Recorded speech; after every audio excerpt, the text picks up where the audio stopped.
जय मां विंध्यवासिनी, हर हर महादेव। आप सभी का स्वागत है।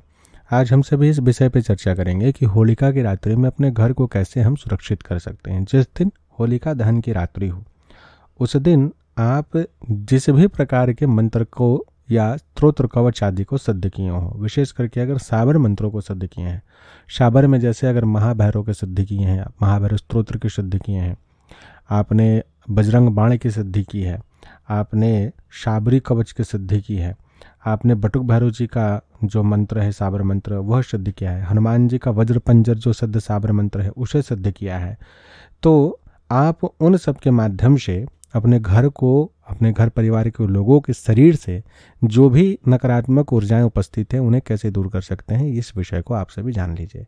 तथा अगर आपकी घर सुरक्षित नहीं है तो उन्हें कैसे बंधन करेंगे उसे भी जान लीजिए।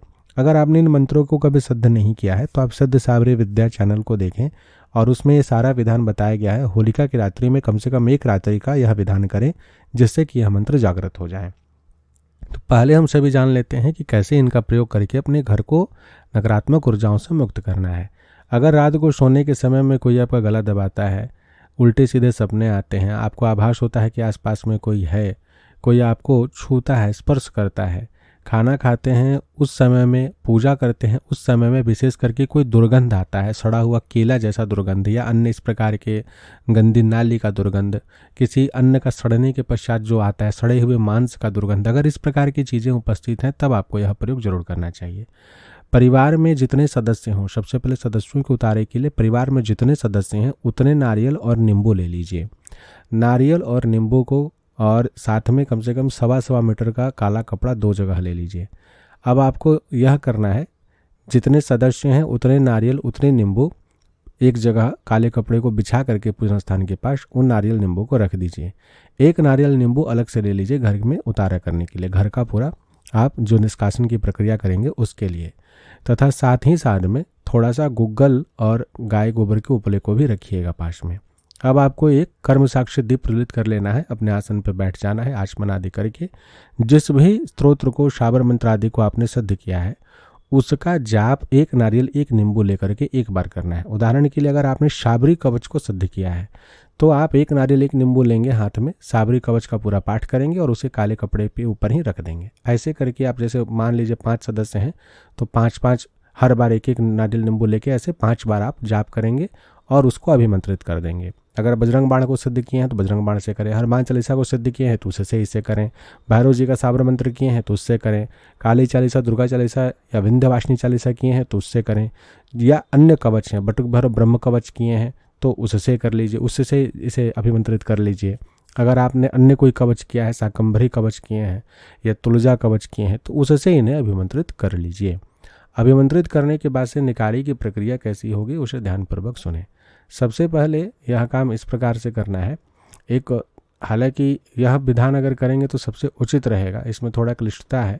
बड़ा खुला मुख का घड़ा ला लीजिए, मिट्टी का कोई पात्र बड़ा सा, जिसमें कि सभी नारियल, जैसे कि 5 नारियल तो ये हो गया, एक नारियल घर के लिए था, तो 6 नारियल जिस घड़े में, जिस मिट्टी के पात्र में अट जाए ऐसा नारियल ला लीजिए।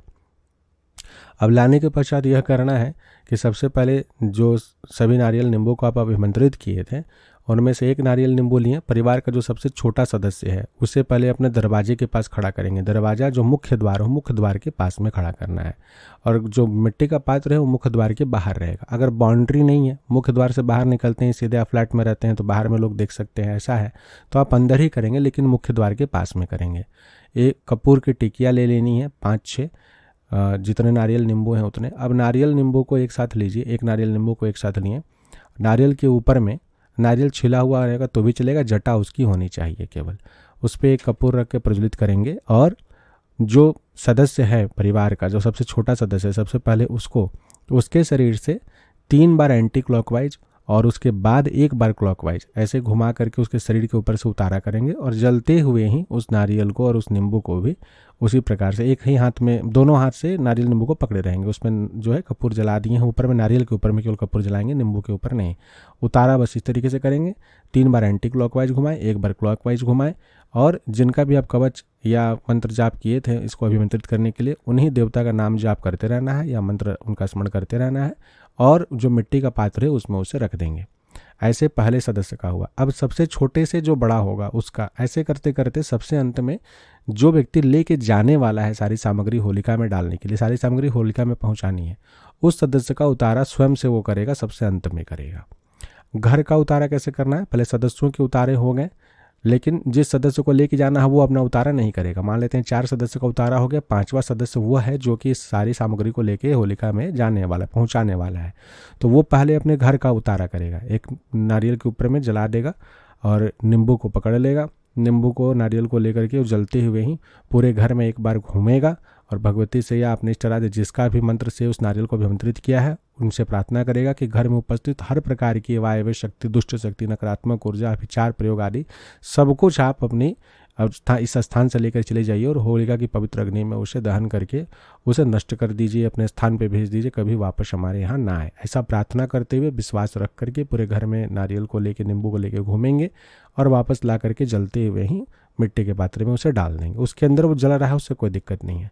और जब सभी कुछ को डाल देंगे उसमें, अब अंतिम उनका अपना बचेगा, वो अपना उतारा करके अपने से ही डालेंगे उसमें और उसके ऊपर फिर मिट्टी के ढक्कन से उसे ढक के जो काला कपड़ा बचा था उससे उसके मुख को बांध देंगे।